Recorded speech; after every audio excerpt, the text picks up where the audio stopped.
Hey, I'm Matt Peeples, founder and director of the Kairos Network and one of your trainers. And I love this Simon Sinek video that you just watched, Start With Why. This was shared with me early in my church planting experience by a friend, Ben Griffin, who is a fellow church planter.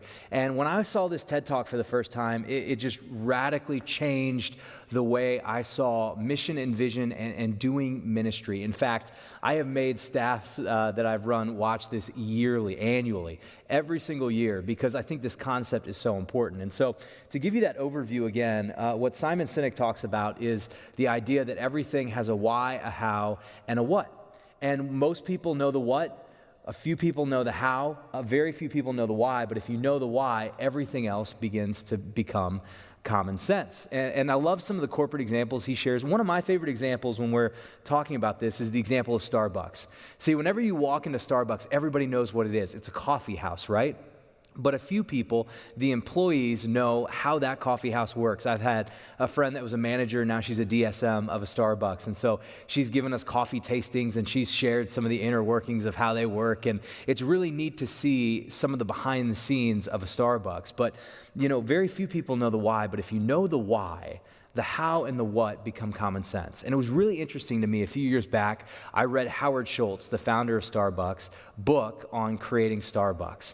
And it's really interesting because when he first started Starbucks, he wanted to create the European coffee experience. And so he wanted a place that was a third space that people could gather around a cup of coffee and find community. And so once I read his book, it started making sense to me. In fact, I read a really popular example in the book of when he launched his Starbucks in Toronto. It was a line around the street, and everybody was so excited. Howard, this is so successful. But Howard said, no, this isn't successful. This is terrible. He says, nobody's going to stand in line this long every day for $5 coffee. So he built one right across the street so that people could do it whatever their rhythm was of the day. See, the point was, no matter whether it was in the big city or whether it was in a small town, Howard wanted Starbucks to be a place where people could gather around community. And when you understand that, everything they do begins to make sense. It makes sense why they offer free Wi-Fi at a Starbucks, unlike other coffee places that don't. Or why they have multiple power chargers and they don't kick you out if you've been there for a while, because they want you to stay in Starbucks. It makes sense why they make ovens that don't allow the smell to get out so it doesn't ruin the coffee aroma. See, all these things are a bigger part of the why behind Starbucks. And so when you know the why, the how and the what's become common sense. But the question becomes, how does this apply to ministry? So when you're looking for your ministry why, it's really important to look for that, number one, because most times when you're talking about church planting, people talk a lot about what's. See, everybody's talking about the next model that's going to be the thing that's going to allow churches to explode. And I've lived through several different model phases. It doesn't, really matter to share them all with you. But most of the time when you're talking about church planting, people are trying to sell you a model, which is a what. And so what they'll say is, this is the what that worked for us. It'll work for you too. And so then they start talking to you. We're going to share with you how you do that. But the problem is, hows and whats are contextual, meaning they work in a specific context for a specific reason. And you oftentimes can't simply transplant a how and a what into another context. Sometimes you can do it and it'll work and it'll be great. Other times you can't really do it and it'll fall flat on its face. But the problem is, most of the time when you're talking about church planting, people are talking to you about what's and how's. And so people implant them into their context and they're like, well, that worked or that didn't work and I don't know why. It's because you have to get to the fundamental principle of the why. And if you can understand how to get to a ministry why, you have a lot better chance of success when it comes to translating successful how and what's into new cultures. In fact, our entire training model is not built around what's and how's, it's built around why's. And so what is the key to figuring out the ministry why? Well, I kind of boil it down to 4 tiers. If you want to figure out what your ministry why is, there's 4 areas you look at that will help you develop your ministry why for your context and will lead you to be able to find hows and whats that look radically different maybe than other things around in the context, but they just feel like common sense to you. And the beginning of that is very simply the gospel.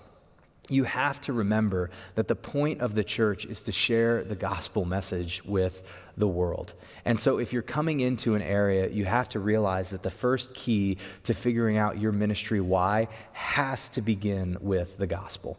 If you're not sharing the gospel, then it's not worthwhile to be doing church planting, period. That's the reason God put the church in place. So you always start with the gospel. The next thing you go to is your cultural context. Your cultural context dictates things like what language do you speak the gospel in? Or how will people hear the gospel? Or of all the facets of the gospel, what's the best way to share that? See, everything needs to be dictated by the culture around you when it comes to sharing the gospel. There's cultural rhythms that you'll want to be aware of. There's things going on in the culture that will dictate how and when you do certain things in ministry and worship. And so you allow the culture to be a big former in the mission and the why of the church. The next thing you want to look at is your mission and vision. Your mission and vision should flow out of the gospel in the cultural context, but it's also something that is a why that's driving everything you do.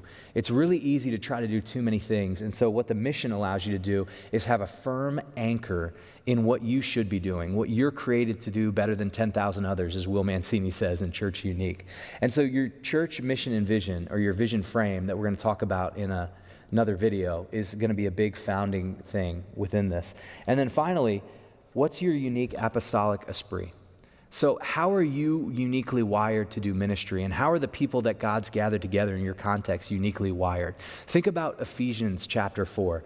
God gave the apostles, the prophets, the evangelists, the shepherds, and the teacher for the building up of the body for the work of ministry. Unique apostolic esprit is kind of a Will Manciniism, if you want to call it that, from Church Unique and God Dreams, where he talks about what's that unique fire that kind of burns within you as a church. You know, some churches as a whole, or some church planters, have unique giftings. Some people are apostolic, and so they want to see movements of churches happen. Some are teaching ministries where teaching is the real emphasis, or some are prophetic. Some are just service and pastorally oriented. What's that unique apostolic esprit that you burn with? Because when you mix the gospel in your unique context, spoken in the language people can understand, with your mission and vision and that unique apostolic esprit, what you start to see is this why that flows out into how and what's that allow you to connect with the culture. Now, I'm going to give you one example before we share this video.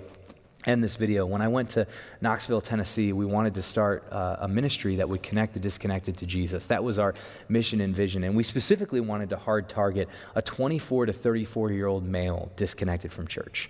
And so when we started mixing that thing together and we said we want to connect with 24 to 34-year-old males disconnected from church, all of a sudden it started opening up opportunities for us.